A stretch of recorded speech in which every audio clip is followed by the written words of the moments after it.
Tanner, this is a little bit different where you ended up having to play in kind of a spot.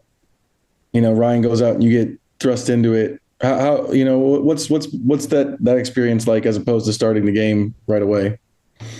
It goes back, shows the importance of preparing like to the starter throughout the week. You never know when you're going to get another opportunity to play.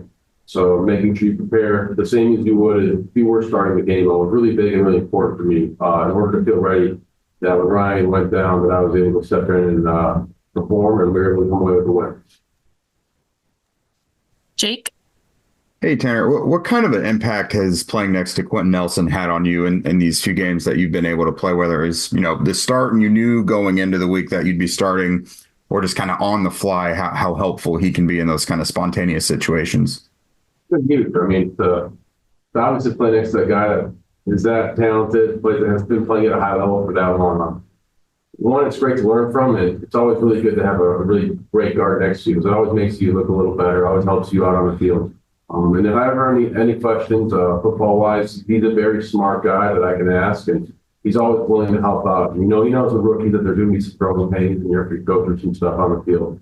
But he's been really great about helping me come along, and it's a really great guy to play next to. James? Tanner, obviously your rookie season, but what's it been like sharing some of these wins or success with Dalton Tucker, and how's it been just seeing him do his thing as well?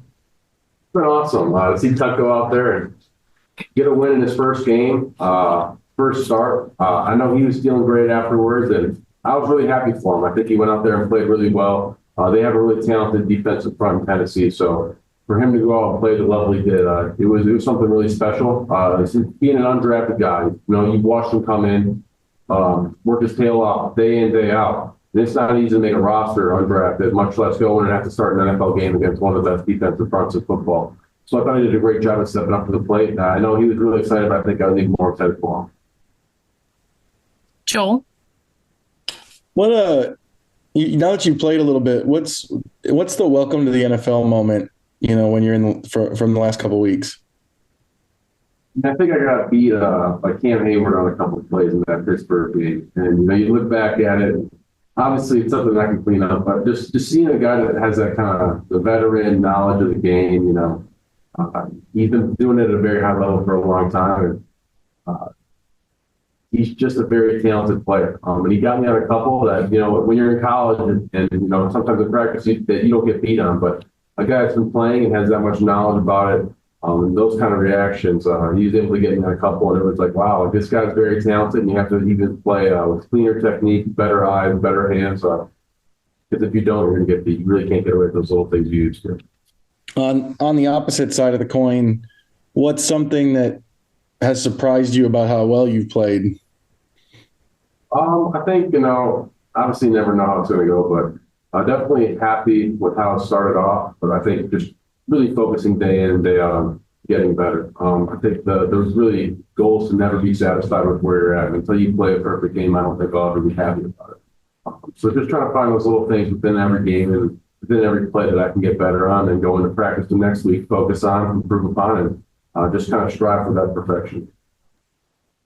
Anything specific that you're thinking of that you need to work on? I think it just always comes back to hands and footwork. A lot of plays like that one I was talking about with Cam Hayward, beating. So it's where my hand placement or I'm overshooting my target on the block. And, it's just something that you have to kind of get a feel for as the game goes and watching different defenses. They're going to obviously play things differently. There might be readers, penetrators. You can figure that out. So I think just, really locking into that and just kind of getting a better understanding of the game and just really detailing or fine-tuning those details. Great. That was our last question. Thanks so much, Tanner. Appreciate your time. Thank you.